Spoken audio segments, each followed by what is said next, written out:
Hi, everyone. This is Angel Borrelli, and welcome to Season 8, Episode 1. Thank you so much for tuning in, and I have with me here today to celebrate the opening of the new 8th season of the FIX, Coach Larry Owens, head coach at Bellarmine University in Kentucky, a D1 university, and a definite baseball genius. And he's on this show to keep me on track, right, Larry?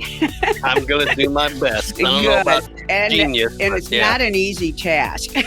Right. And so for everyone, we may have some new listeners. I get new listeners all the time. And Larry, I want you to just tell everybody a little bit about your background, and then they'll know why I always ask you here to be the official baseball genius resident, backing me up and asking the right questions. So tell them a little bit about you.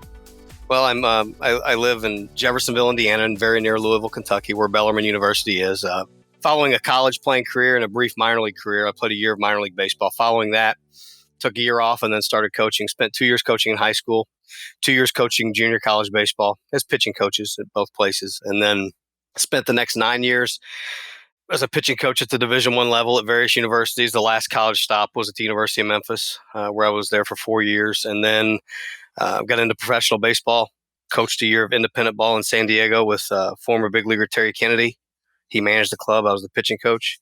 Ricky Henderson played for us that year, so that was a cool thing. In 2006, I was a scout. I was an area scout here. I had Kentucky, Tennessee, Ohio, and Michigan. Worked for the Boston Red Sox. And then that kind of moved me over to a job back on the field where I worked for the Chicago White Sox for 7 years. I was a minor league pitching coach. I spent 4 years in Low A in the South Atlantic League, and I spent 3 seasons in Bristol, the Appalachian League, rookie ball. And then that's when a friend of mine at Bellarmine called me and asked me if I'd be interested in the job at Bellarmine, and I'm entering I think it's my 8th season at Bellarmine right now. And so we're making the transition from Division II to Division I. So this will be our first year playing as Division I school in the ASUN Conference. So that's a little bit about me. Fantastic. And I think now everybody knows why I love having you on the show. Listeners have asked me, why do I always have people on the show? Why don't I just do the show by myself? Well, number one, I'm a teacher, and teachers have to have somebody to teach to. And I cannot teach to the screen of my computer. That's number one. Number two, I have to say things because I have a science background. And even though my brain works less like a scientist and more like a normal everyday teacher, I have to explain things and make sure that they're understood. And Larry, what I love about you is if you don't understand something, you ask me. And the deal is if you're not understanding it, there's probably 1,000 people out there not understanding it as well. So I love that you keep me on track. So, but before we get going, there's something about you I didn't know, but I guess it's going to work out. Number one, I'm a Yankees fan, right? Yes, I know. So now you never told me that you were involved with the Boston Red Sox. However, because I'm from Chicago and you worked with the Chicago White Sox, I think I'm going to cancel that out. But it's interesting that you never mentioned that to me before. See, I knew if I got you talking, I'd get the truth out of you. Yeah, I wasn't withholding. I just never mentioned it. That's so funny. Don't hold it against me. Anyway, so everyone, Larry called me as he does frequently, and this is one of the things I love about Larry is he is as qualified as he is, and I think you now know that if you didn't before. He does not ever hesitate to call me up and ask me a question about the pitching motion or something that, it makes me know how great he is at what he does because he's so assured of himself as a baseball coach. He's not afraid to ask a question, and his questions are always interesting. And when he asks a question, I know it's a question that other coaches are asking as well. So, Larry, remember last week you called me up and asked me about something that had occurred during the holidays when you were doing some clinics. So I want you to go ahead and ask the question again so everyone can see where you're coming from. And by the way, this is one of my favorite topics to talk about. So go ahead and let's hear what happened. Well, over the break, working with some 10 and 12-year-olds, 10 to 12-year-old, youth pitchers, and after kind of noticing through video and just watching and seeing what they do, and after talking to you, knowing that it's not the greatest thing in the world to do, I noticed I'd probably say 90% of them at release, or even maybe as their arms started to come forward after max external rotation, as they started to move forward, they would have both feet off the ground. And sometimes maybe it was due to their direction, and there's some other things. Sometimes they had cleaner direction, or their direction was pretty good, and we'd still notice that their back foot was coming off the ground. And I know it's not a desirable thing, but I always thought it was neat how you were able to explain it, and you may explain it to me one week, and then 4 weeks go by, and I can't remember exactly how you explained it. So, I knew it was a flaw. I knew it was something that wasn't really, desirable, but I kind of wanted to pick your brain again, and I want you to tell me and everyone else why it's not a good thing to do. Okay, and I'm going to ask you a few questions because I think it's important that when you see something, you know how to actually look at it to decide, is this a problem or not? Because you guys give a lot more latitude to the pitching motion than I do. And we also know that there are many major league pitchers who throw in a certain style, which I will talk about that style, who pull the back leg off. Am I right, Larry? Absolutely. I'm staring one at my office right now. I've got it hung up on the wall. It's a big leaguer, and Yes, he threw a perfect game in the big leagues, and he's exactly. on one leg. Exactly. So everyone, something I always preface when I'm teaching about the pitching motion. First of all, we know that pitchers who are at the major league level can get it done with the craziest mechanics ever. And in our days of watching baseball, there's been some things that are crazy. We also know that they're very effective sometimes. And sometimes their flaw actually gives them more what when coaches look and they say, wow, that is so funky, but boy, you can't see the ball or this or that. So this isn't to say, okay, everybody's got to change this or whatever. But my job is, especially because I'm teaching kids sometimes at new levels, but also correcting errors that could lead to an injury, or maybe I'm doing forensic work where they already have the injury and I'm having to look at their motion to see what are they doing that may be something they do and they love doing it and it maybe makes them effective, but it definitely doesn't add to efficiency. And pitchers can get things done in more than one way. So somebody has to be on the side of teaching the motion, and that's my job. My job is to not allow things that aren't right. So if a pitcher comes to me and he's coming off his back leg, and usually he's there because something's wrong, then I'm going to deal with that back leg. If that major leaguer on the wall came to me and he said, what do I need to look at? I'm going to tell him the same thing. And anybody can reach prowess, but my main job is keeping pitchers pitching for a long time and to keep them uninjured. So Larry, let me ask you a question. So did you notice that there were different times in the motion when some of the kids lifted the leg off? Like some of them, when they landed in their stride, their foot was already off, or they were taking it off just when they went forward? Or did you notice that there were a myriad of circumstances and timing as to when they pulled the leg off? Most of the kids I saw started to do it right before, or maybe right at, when their arms laid back at what's called max external rotation. Yeah, so as they're approaching that, Uh-huh. yes. So then they would be delivering the ball off of only their front leg. Correct. Okay. Now, let me ask you another question. And coaches, this is what you want to think about too. Did you see at all, it may not have been with all of them, did you see a correlation between kids that lifted their leg off and location problems? Oh, absolutely. For sure. Okay. And when you look at the pitcher from behind the catcher and you see him on one leg, does it look weird to you? Yeah, most of them, their direction's poor. They're what we would call, thrown across their body. Their direction wouldn't be good. Mm-hmm. Exactly. And would you also say that when you saw that in a pitcher, you could tell that it was probably affecting his velocity as well? Sure, absolutely. Okay. So everyone, the thing about the rear foot is, well, first of all, let's just think about this for a second. In life, we always have 2 feet on the ground. When we're walking, we have 1 foot on the ground, but the other foot is pushing you forward to quickly get it down on the ground. So we do in life have moments, milliseconds, where we're on one leg, but we're heading towards 2 legs. And in life, we don't do things on one leg, usually, if we're doing something that requires some force. So if you're getting behind a car that's stuck in the ditch, you're going to all get behind that car to push it out. You're going to have 2 feet on the ground. So just basically speaking like that, basically the body is in balance when we have 2 feet on the ground.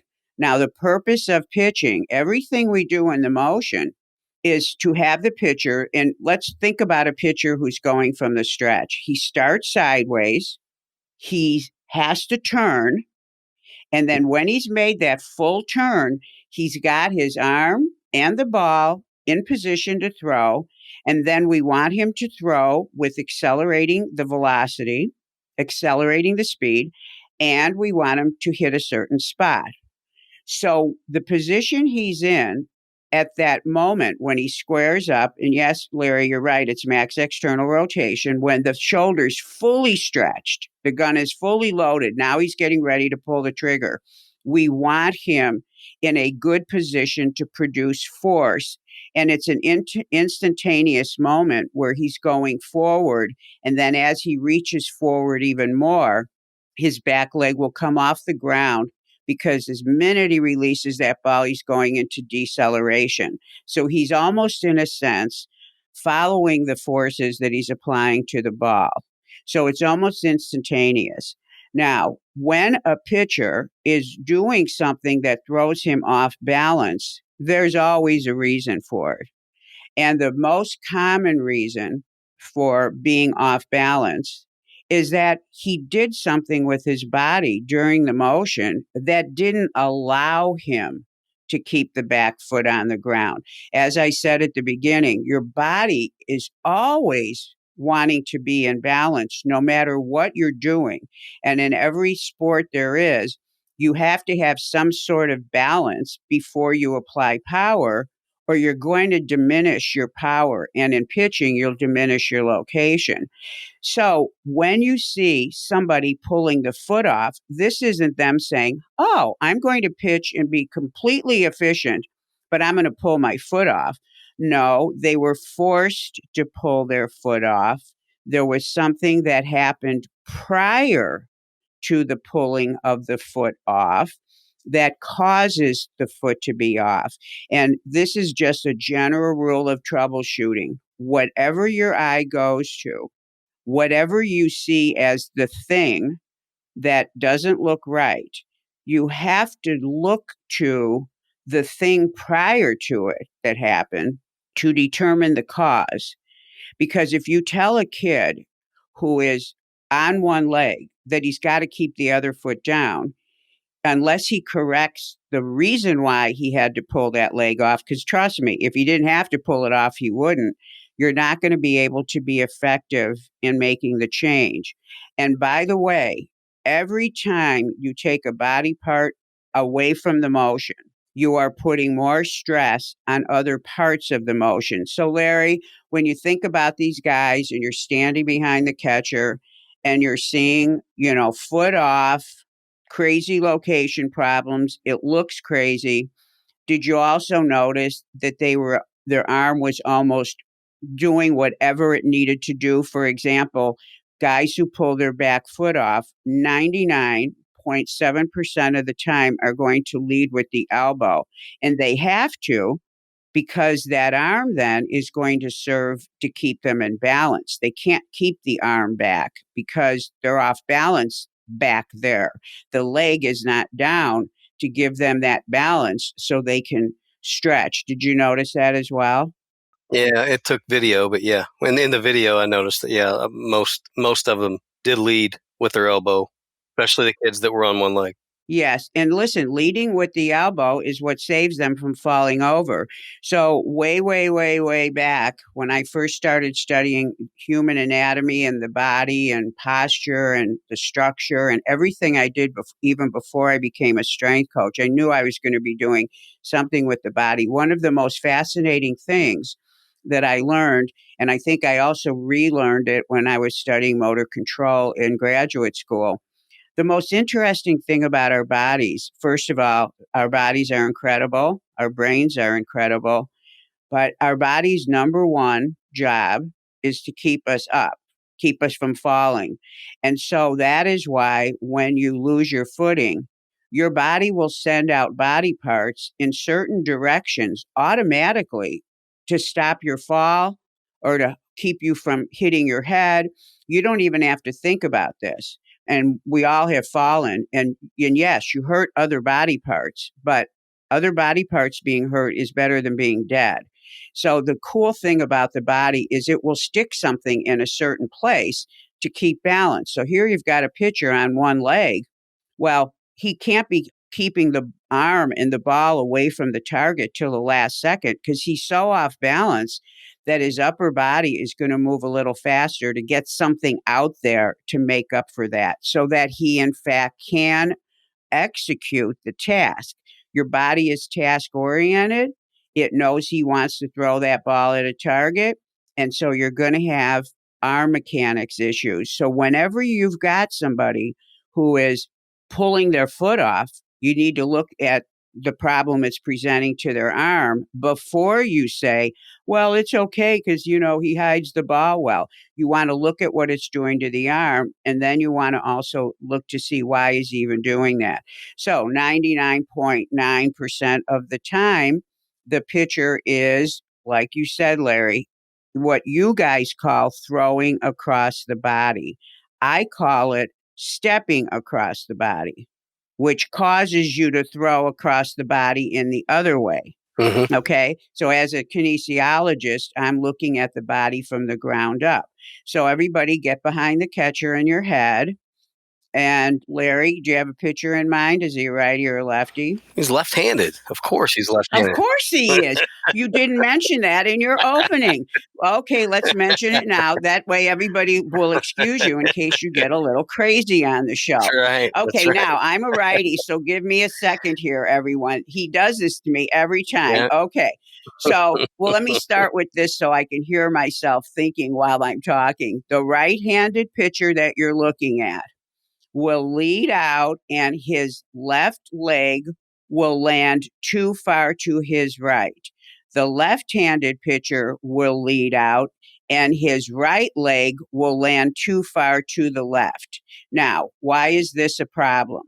Well, it's a problem because you have to understand rotation and it's blocking rotation, it's blocking his hips, and he has to pull it off in order to square up. So I will talk about rotation in a second, but are you with me so far? Absolutely. Absolutely. Okay, cool. So you're going to look at where does the pitcher's foot land. Now, this gets very intricate because sometimes the causes are in the way he's using his back foot. It could be a million reasons. But let's stick with just the fact of why is it not okay to step across the body? And why is it that we want pitchers to land? And sometimes, Larry, a pitcher will land perfectly correctly. In fact, his feet are landed like he's going to walk forward. I mean, that's the way our legs are. But a lot of times, coaches think it's too quote unquote open because some coaches think that they have to land almost with their, as a, let's see, as a lefty, the right toe would be pointing to the left, or as a righty, the left toe pointing to the right. Why is there this like thing where coaches are obsessed with the front foot almost being turned in like pigeon toed? And if it isn't, they're like, he's too open, he's too open. What is the issue with that? Because that issue is part of being too, you guys call it closed. I'm going to call it stepping across your body. It would be like walking down the street. You know, when you're on a curb and you're seeing if you can walk the curb without falling over. So you put right foot, left foot. Absolutely. Yeah, that is incorrect balance, but that is exactly the position of touchdown when a pitcher, prior to his pulling the leg off, he has to pull it off or he can't square up.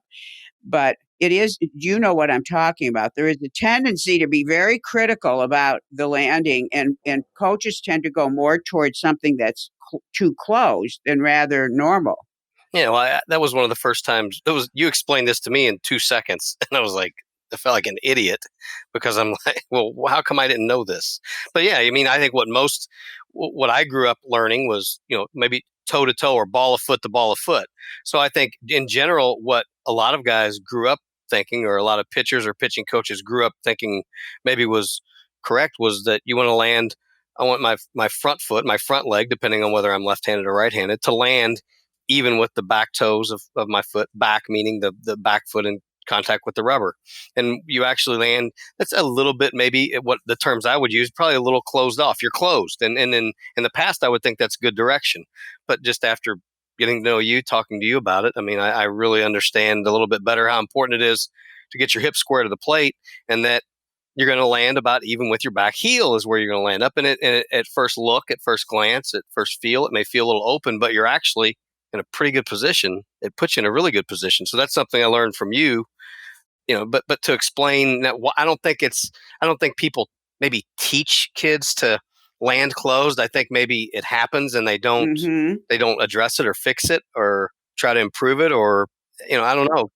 Yeah, it doesn't look so wrong to the eye Right. when you're feeling like you don't want someone to open up. So everybody who has not heard any of the podcasts where we've discussed this or drills or whatever, any of you, especially youth coaches, if you put a pitcher, if you just stand up, and you could stand up on a mound on the rubber with your heels on the rubber and your toes downward, or you can just stand when you get off this podcast, look in a mirror and just stand there. And if you work out in the gym, think about doing a lunge. So you put a pitcher on a rubber and you say, just lunge forward with your left leg or your right leg, whatever he is.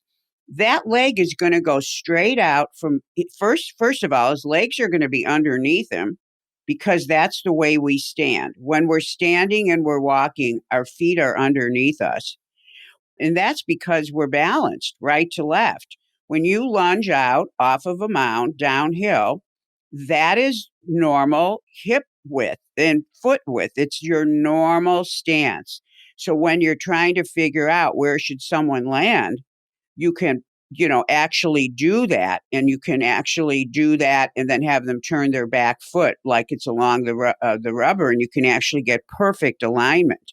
But the deal is, the reason why we want really good foot position, and now we have to reverse engineer the pitching motion to understand this, why this is really not okay. And I don't care who, you all know the guys I'm talking about in the major league. I don't care how good they are. It is still a crazy way. And even though some of them are throwing mid 90s, they could be throwing harder. But we deal with what we deal with. So anyway, you want to be square to the target because you want to be going forward towards the target, and you want your body weight behind you, behind the ball. And so you want a good footing, and you're going to be going over the glove arm side leg because pitching occurs over that leg. So the righty, his body is going to be rotating over the left leg and then going forward over the left leg. The lefty is going to be rotating over the right leg in the right hip axis, and then he's going to be going over the right leg. That allows him to go forward behind the ball, straight forward. You have to remember, how wide is the plate, Larry? Why don't I know this? 17 inches. Okay. He's got to hit something at 17 inches. I don't think you want to not be square to the plate. And guess what? If your hips aren't square to the plate, your arm will get ahead of your hips. In other words, you are not going to be in a good position. Plus, your body weight will eventually come around. But guess what? You're swinging around your pitch, which means you're going to very easily come on the side of the ball or miss off. I mean, something weird's going to happen with the pitch. So now let's talk about pitching. Let's talk about it from the level of the stride. So you take a pitcher and he lands in his stride. What happens next? Because what happens next is where it all starts. The stride positions him down the hill from a higher position than the hitter. So he has all this advantage, and it positions his body closer to the plate. So that's really the function of the stride. It's also a moment when the pitcher starts in his head to get some intensity. But that stride has to be controlled, and he has to land perfectly. Now, here's what happens with pitching. Velocity starts to accumulate the second the front foot lands. Everyone who's standing right now, the ground is pushing up against you, and your weight is pushing against the floor. That's how we stand. So the ground reaction force of the front foot landing is sent up through the legs. And now when the body goes through its next phases, it's transferring that energy, and it's transferring everything to the wrist, which is the last joint that applies velocity to the ball. So you've got the front foot landing. It sends energy up in the legs. And here's what happens next. Velocity is accumulated from the rotation of the segments of the trunk, from the pelvis to the lower trunk, up to what I'm going to call the upper trunk, which also we're going to include that with the shoulder girdle. And what we know in science, and anybody out there that wants the research, call me up. I'll send you the research. Here's what we know about rotation. First of all, the rules of rotation, which is how a pitcher gets his velocity to his wrist, is it's got to happen in those three parts. Pelvis, we'll call it lower trunk, upper trunk. And the upper trunk is the velocity that's passed to the shoulder. We'll say it that way. Here's what we know. You have to have all three segments rotating. They have to rotate separately. And this is the most important thing. What we know about mechanics and lever mechanics and rotational forces is each segment has to go full blown and reach its peak velocity before the next segment. And that segment has to rotate full blown and go to its peak velocity before the next segment. And when you've got that happening, now you've got boom, boom, boom, into the shoulder, through the elbow, into the wrist, and there's your pitch. Now, if a pitcher steps across his body, his pelvis starts to turn through the use of his muscles that are on the pelvis, but also the force coming from the back foot into the ground. So here we've got another force, because otherwise that pelvis can only go so far. So now the back leg is pushing, the pelvis starts to rotate. The back leg is pushing that back hip around so the hips get square, and also so the pelvis can reach its full squared up position and then pass that on to the next segment. If the pitcher lands incorrectly, the minute he needs to start applying force, he's got to pull the leg off because his hips are in the wrong position. They can't square up. But he knows he's got to turn and face the plate. So he pulls the back foot around. The arm goes forward of the hip, which it's supposed to be behind the hip, because he's off balance. And now you've got unusual arm mechanics, loss of velocity. Because when you look at that pitcher as he starts to throw, his whole pelvis will be facing the first base side, or the third base side, depending if he's a righty or a lefty. It will not be facing the hitter. The two pockets in the front of your jeans, that's right in front of the pelvis. And just picture that bone as a rectangle. It has to be totally facing the hitter. And then the next segments have come around on top of it. If you don't have that, you will not have squared up position for location. You will not have full velocity. And you'll have your arm acting as the thing that is helping you stay up on your feet and not the thing that you're using to produce your skill. So the back leg coming off the ground, it's always the foot position. I mean, I'm going to say always because I've never seen someone just pull it off. Maybe a 5-year-old might do it, not understanding, but I don't think it's going to happen if you got correct foot position. Normally, it's necessary because the hips couldn't get square, and he has to lift the foot off or he's going to be all twisted up. And then the hip comes squared after ball release. You'll see him go into a follow through and his body's facing forward, but he just didn't do it in order. Now, did that make sense, Larry? Yes. Well, what I thought was interesting was when you said the hand or the arm will stay behind the hip if you do it properly. If your direction's poor, you're stepping across your body, that the arm will get in front of the back hip. Did I hear that correctly? Is that what you said? Yeah. So here's what we want. So we know that the whole purpose. So let's talk just about the arm. Okay. When the arm is getting ready to throw the ball, all the muscles around the shoulder joint, the chest, the lat, the main accelerators of that ball come from the chest, the lat, and the serratus. All the rotator cuff muscles and everything are just underneath there, keeping everything together. But your main accelerators, chest, lat, and serratus. Those three muscles have to be put on stretch. That's your trigger that you're pulling back. That's the rubber band pulling back. They have to be put on stretch completely. So by the time you square up, you let that go. Now that starts when your front foot lands and your arm is in what is called in baseball terms early cocking positions. The front foot is land, the pitcher's still sideways.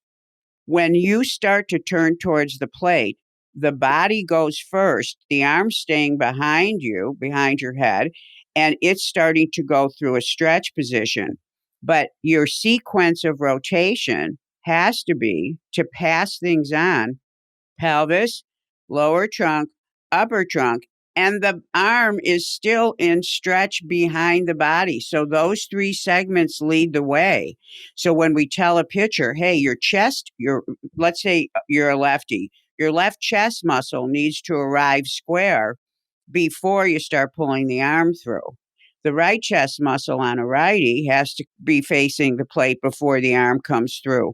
When you have a segment of rotation that stops, it didn't clear everything, the arm's going to come forward because guess what? You stopped rotation. You're off balance. And what's the first thing that goes out when you're about to fall? Your arm. Your arm. Yeah, many guys in bars have spilled beers trying to keep themselves on their feet, Yeah. slipping on a wet bar floor. Not that I've ever seen this or done it. Right. Yeah, Right. and it's like you get an award if you land on your butt and your beer's still in your hand, right? Exactly. Exactly. But it's definitely out to the side, that's for sure. Anyway, so now there's my Chicago coming out. So anyway, so does all that make sense, Larry? Yes, Oh, the yeah. arm will come forward. That's why you lose all the stretch, and that's why leading with the elbow is a complete loss of stretch around the shoulder. Mhm. And leading with the elbow is usually a problem of incorrect rotation because of incorrect foot placement. But sometimes we just got guys, they look perfect everywhere, but they just don't know how to use their shoulder correctly. So they'll lead with the elbow. But most of the time, you're going to see that little trifecta improper legs, improper rotation, leading with the elbow. Usually that's three things that go together. And no, I've had guys exactly like that. Exactly like that. Yes. And it's really but what the beautiful thing is when you teach a pitcher what it feels like to throw from the shoulder, the stretch of the shoulder. You see, the body fires all actions of every muscle around every joint. Training is trying to quiet some of those actions down so others can be the dominant movement. The shoulder, leading with the elbow, the shoulder is doing a motion, but it's moving right to left. The shoulder's supposed to go north and south. That's the easiest way to say it. Shoulder's supposed to rotate forward like a tire. But when you lead with the elbow juts out, and then the action at the shoulder is a right to left action. And in kinesiology, we have names for those planes of motion, but I won't bore you with that. But that's how you know, because we know that overarm throwing, needs to be done with a certain type of rotation, and you absolutely have to be moving forward, not sideways. So it is a complicated thing, but doesn't it all make sense? Makes perfect sense. To me, I mean, most of the time, these issues or that issue in regards to the back foot, it's usually where they landed, where their front foot is in relationship to their back foot. And and from experience too, cleaning that up does address, I've addressed it with some guys, and it does clean up. Their back foot stays on the ground longer. They get square. They don't lead with the elbow. I mean, and then to me, then you release a little bit of velocity. You may see a little bit of velocity jump. And then I think, of course, their command, their ability to hit the glove improves. To me, the way I think of it, I mean, it's going to help with stability for me, the way I think of it, stability, and it's going to help me hit the glove. I mean, those are two important things to me. And, you explain it much deeper than I can, but that's kind of what I get out of it. It's going to, it's a good thing. Good things are going to come by just cleaning up your direction to keep your back foot on the ground as long as you can. Yes. So there's something I said that for any scientist that's out there listening to me, so I said something incorrectly. The way that a ball is supposed to be delivered at the shoulder joint and the style that it's thrown when you're leading with the elbow, they're actually in the same plane of motion. It's the actions at the shoulder joint that are different. And I think I said there were different planes. They're not. For scientists, they're both transverse plane motions.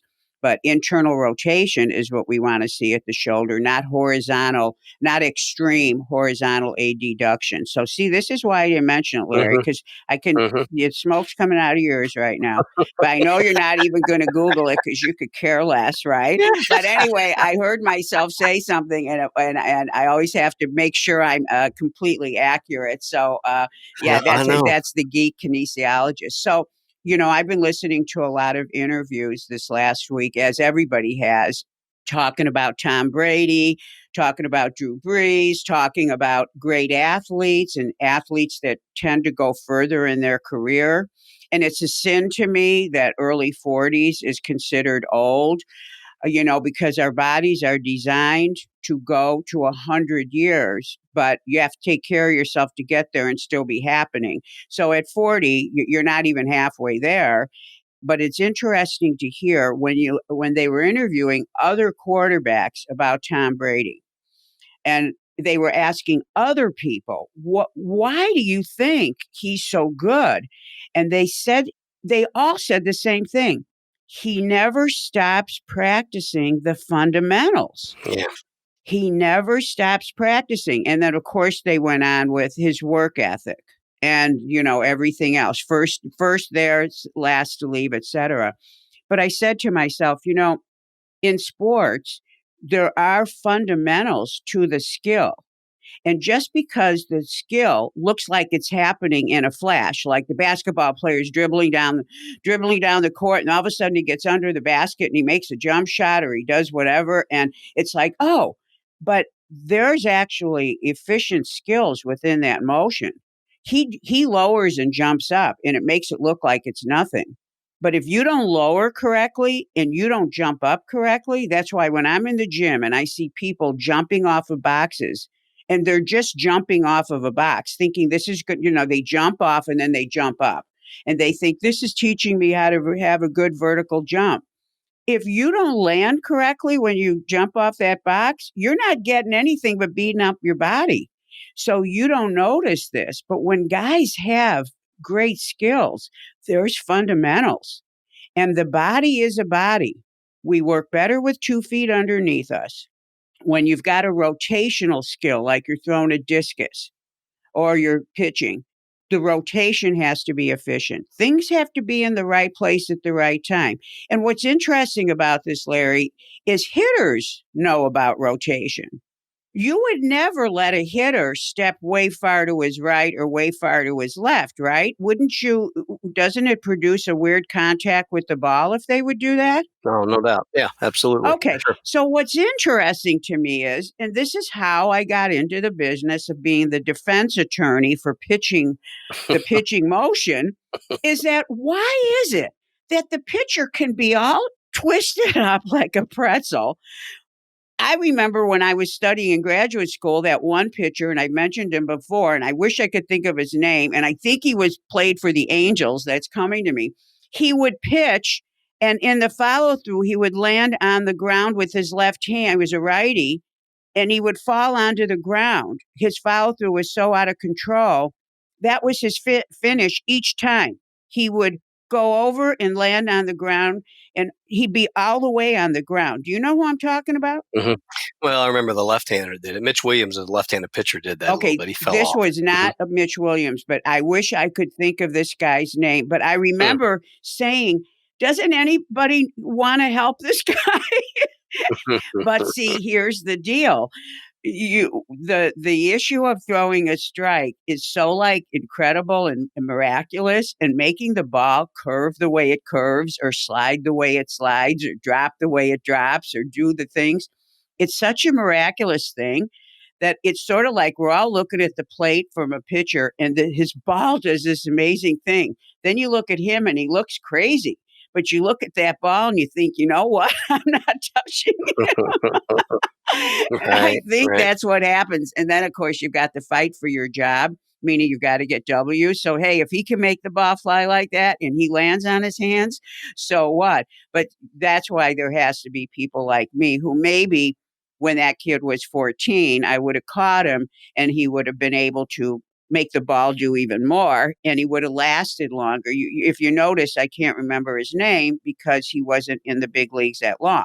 right, Yes, so there is something about efficiency and noticing the things on the body that are off. So when you're standing behind the catcher and you're looking, if his front leg didn't come straight out, and if when he gets ready to throw, if you see his if you can't see his back pocket, if he were wearing jeans, then he's not square to the plate. And I can tell you his upper body is square to the plate.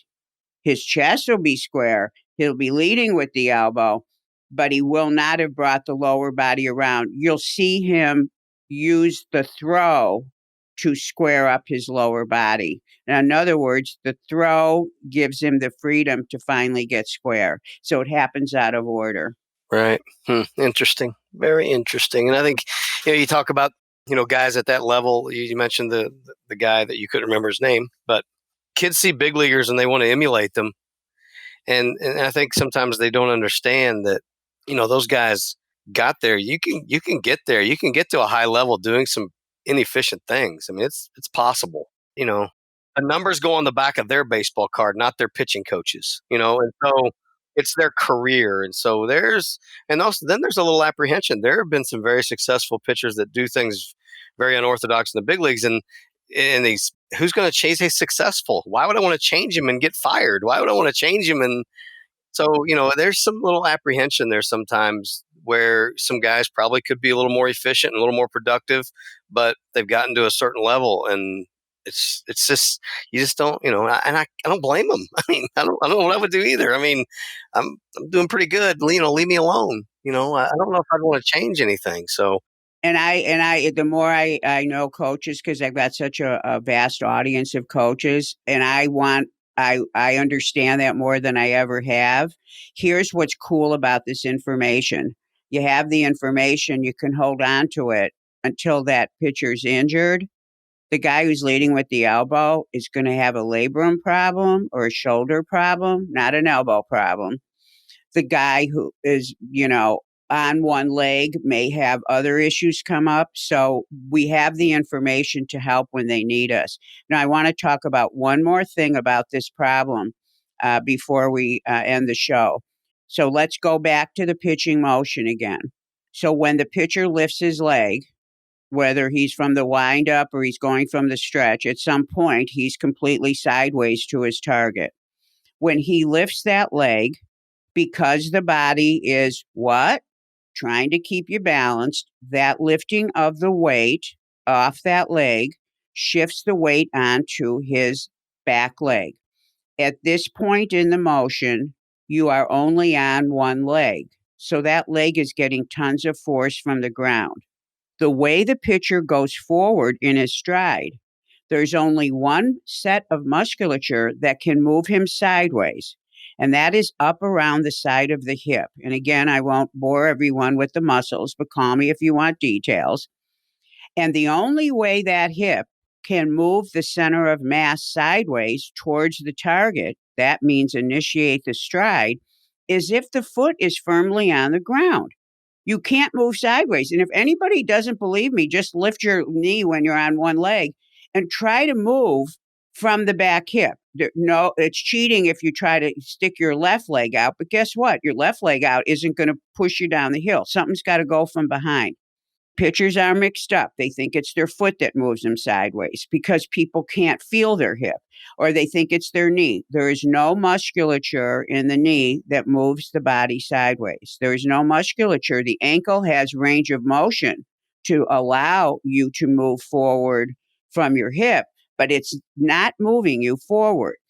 The push on the rubber or the ground that people talk about is really the force coming up from the ground to allow the middle segment to move sideways. Now, what can go wrong with the way you move your foot if you have this problem of coming off the back leg and landing incorrectly? Like, what would make a pitcher land incorrectly? Well, the way the back foot is designed, and anybody can just do this, like even if you're sitting and you move your foot. So you've got a foot that's straight, okay, and you're walking. You've got an ankle, and it points the foot, and it brings the toes backward. It points the toes down. It brings the foot backward. So that's one thing that happens at the ankle.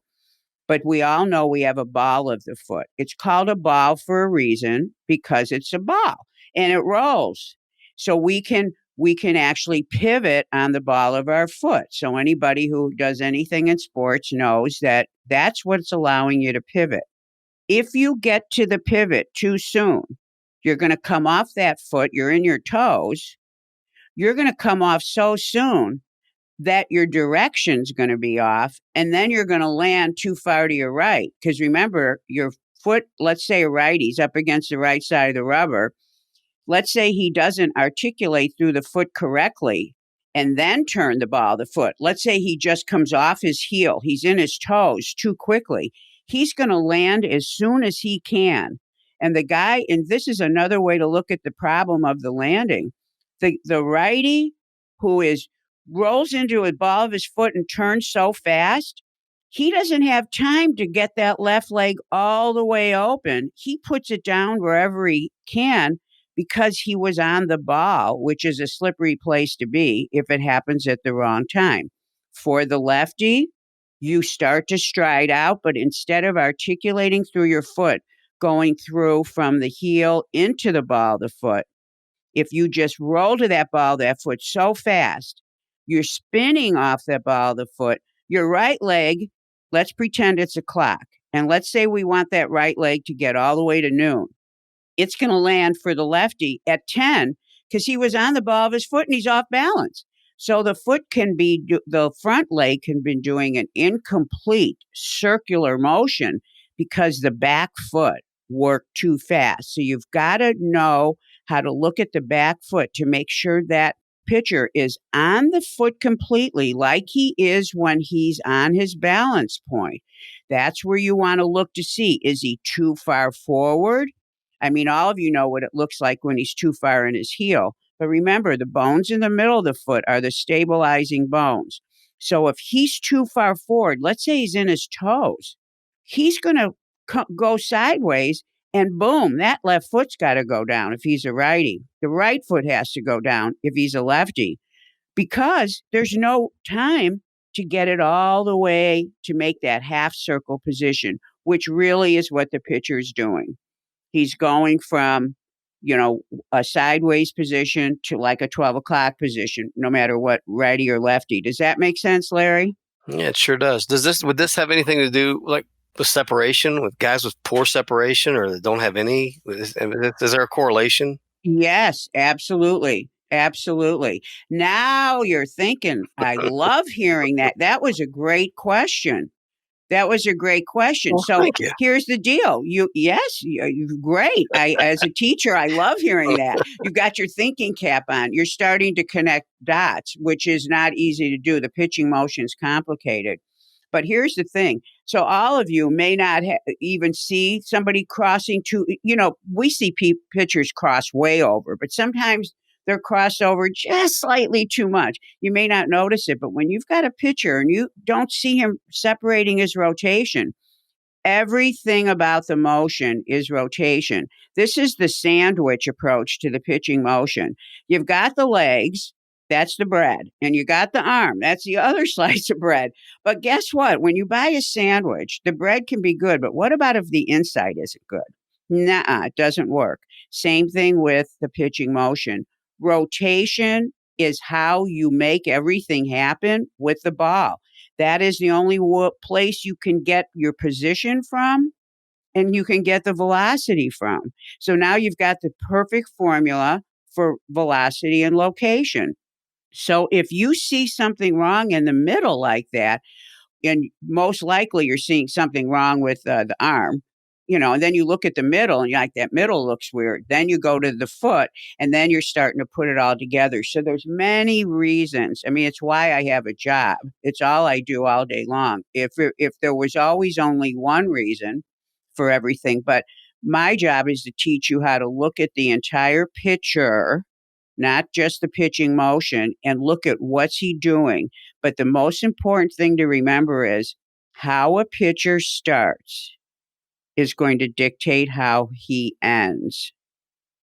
And if he's off balance when he's supposed to be perfectly settled on that back foot, if he doesn't use that back foot correctly, while it's the only foot on the ground, remember, it's the only foot on the ground all the way to stride landing.